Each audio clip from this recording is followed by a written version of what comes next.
Sometimes you got to clean. The weight of history and becoming visible online. That's the topic of the day. Yeah, it's kind of different from when I talk to you usually, but I thought, I was drinking my coffee and I'm like, okay, today's the day. I want to share something with you that actually came out inside of me very clearly when I was writing my book. Because the reason it's important for you is because you know, right, that your marketing is as powerful as the story you share.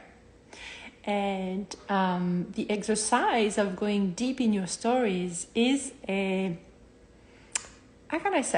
challenge, like a good challenge in itself, right? Because I remember me, like when I started to really get serious with storytelling, I thought I had no stories. And the clients who I work with for a year long, they also tell me that. They say, I don't have really a story that is, earth. The word I hear a lot is earth-shattering. We have that conception that we're not good enough, we're not awesome enough, so what's the point of sharing our story? And I know there are a lot of women here who are, I call you the Amazon of storytelling, because either you wrote a book, you talk about how your personal story shaped the business you created. But my point here is that writing the book was based on 10 personal stories. And it was like running a marathon or lifting weight. I think I never felt as, the type of, you feel tired when you study. Like I felt like back in Paris when I was doing my post-secondary education, like the load of work and the energy it takes to work on yourself, to work on finding those foundational stories in my life. And I told my mom yesterday, I said, oh my God, I felt like I was in Hippocaine. So that's one of the 2 years of really, it's an elitist type of school that we have in France, and it's like basically you don't sleep. And that's actually when my bulimia started. So I remember, I was studying all night, drinking Coca-Cola to keep awake, and that was not good. I didn't do that for the book. I'm telling you, I've learned my way through life 25 years later. But the challenge of being focused on writing something that makes sense and based on your story, that means the emotional attachment to the stories. Why do I share those stories with the world? Really? Right? So that's why I want to share something that came up when I was doing that digging with my stories, and that I want you to know because you share that with me.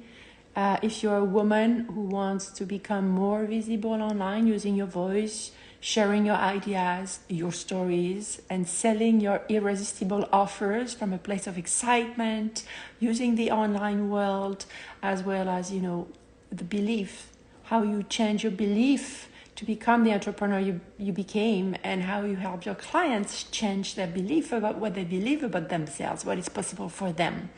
And then your leadership and your expertise. That's how we use the visible method. So when I was digging, I realized this, that across centuries, women have been oppressed, suppressed, repressed, and their voice always was considered as a threat, to the point that they were burned. As soon as they were not doing things like, either the clergy or the political power said it would be, they would be burned. So, and then that was in Europe, here in North America, and in some cultures, it's still stuff like that I hear, I read about last night before going to bed. And there is a thing, even in the religions, women are the origin of a power that you cannot control because it's so powerful. Our voice is so powerful and can be a threat for the patriarchy.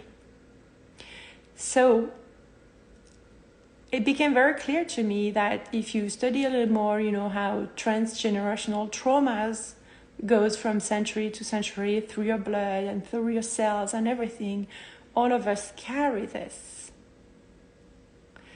You carry the witch that got burnt, because they were called witch because they were drinking witch stuff and saying weird stuff that were not casual, that they were using their intuition, they were healing people with their own hands. They would get burned. So I feel more and more inside of me that we are carrying this generational trauma of all the women, and still currently in some cultures, even here in the Northern America and European culture, there is those trauma carried, and some of, you know, it's very recent that women can do their own stuff, like buying a land, like going to the bank, like it's so recent. So the level of visibility that comes with this, because I'm like, you know, actually my TED Talk is about this. How is it that women who can run a boardroom as an executive, senior executive, freezes when it comes to promote her own brand? What is she scared of? What are the villains? What is coming at her? Because she knows her shit. She is so powerful. She has the expertise. And then when she jumps into entrepreneurship, she freezes. It has to be deeper than just social media fears of visibility, like to put your face on the screen. There is deeper things.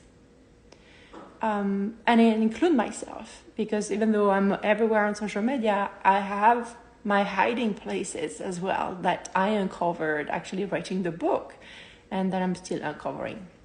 So I wanted to bring that to you because, number one, I think it's why women love to gather, because at a time in history and in some places currently, they cannot gather because they are a threat when they gather. Their voice is so powerful, right? Women are actually the individuals who carry the world, basically. We make the babies, so that's fucking powerful, right? So I want you to maybe journal about this, you know, in the name of all the women who raised their voices. And when you study history, even at the Renaissance, I don't know how you say that in English, the Renaissance, women were gathering to change the way politics was run, social, like even if you read about, you know, birth control, about, you know, sexuality, some women, even in the nuns in the Protestant world, like there are so many, you know, in French we say salon in France, like salon, around some key women in history who help shape, you know, the path for women to be considered as a human, not just as a second, like they were at the same level as dogs, right? There is some even, you know, if you read, you know, I'm a history, I love history. That was my post-secondary education. I did my master in international relation history, and one of my major was religion. If you read some manuscript, there is, you know, like texts that talk about how women are less than nothing, then they cannot be considered as a rational person, right? So no wonder why when we show up in 2024 online, if you are not healing that past, it shows up inside of you whether you know about it or not. So that's why I want to open the conversation. And it's actually kind of one of the reasons I started to want to do more local gathering where I live. So that's why we're launching the first ever social media love happy hour experiment in April. And then I'm doing more and more workshop in person, because I feel that that deep desire for women to gather and grow together. So that was what I wanted to share. And you'll see around the video, maybe it's not on Instagram here, but I'll put it later, or DM me. Yes, DM me. the word story, and I'll send you the link. That is the exact document or exercise that I did for myself when I started the book, to find the key story that I wanted to share. There are 10, you'll see there are 10 categories, just to help you open the drawers of your memory. So it's called 10 Storytelling Ideas for Women Entrepreneur. DM me story and I'll send you the link. Okay? It's $7. And then have fun with it. This will start the journey for you towards opening up your heart to honor the stories of your life, who are actually the foundation of the transformation you offer people through your business right now. Your business is the vessel of your mission of life right now, right? If you think about it. And so I wanted to make sure that your stories matter, your voice matters, and that your online visibility matters.